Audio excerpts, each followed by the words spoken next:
শিবপ্রসাদ গাঙ্গুলি যে পরশুরাম সেটা তটিনীকে জানিয়ে দিল কর্ণ চ্যাটার্জি। মিস্টার চ্যাটার্জি তটিনীকে বলে, পরশুরাম কে জানো? তোমার ছেলেকে বাঁচানোর জন্য কেন এত মরিয়া হয়ে উঠেছিল? তোমাদের সাথে তার তো কোনো সম্পর্কই নেই, তারপরেও সে কেন তোমাদের কথা এত ভাবে? চলো আজকে তোমাকে আমি সত্যিটা জানাবো।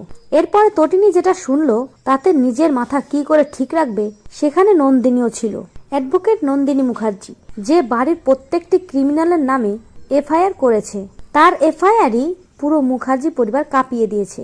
এবারে কাঁপিয়ে দেবে একটা সত্য, যেই সত্যটা অনেকেই জানে না তটিনী, জানে না নন্দিনী মুখার্জি। শিবপ্রসাদ গাঙ্গুলি যে আসলে পরশুরাম সেটা জানার পরে কি করবে তটিনী?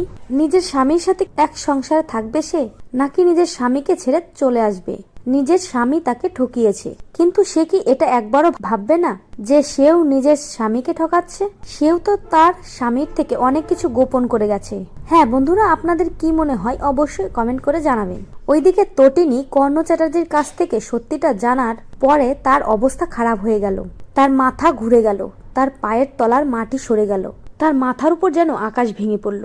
এরকম একটা সত্যি শোনার জন্য সে প্রস্তুত ছিল না, কিন্তু এর পরেও কর্ণ চ্যাটার্জি থামবে না। কর্ণ চ্যাটার্জির লক্ষ্য তটিনী গাঙ্গুলিকেও শেষ করা। হ্যাঁ বন্ধুরা, তটিনী আর পরশুরামকে একসঙ্গে থাকতে হবে, আলাদা হলে চলবে না। আপনাদের কি মনে হয় কমেন্ট করে জানাবেন। আর চ্যানেলে নতুন হলে অবশ্যই দয়া করে চ্যানেলটি সাবস্ক্রাইব করুন। সকলকে ধন্যবাদ সম্পূর্ণ ভিডিওটি দেখার জন্য।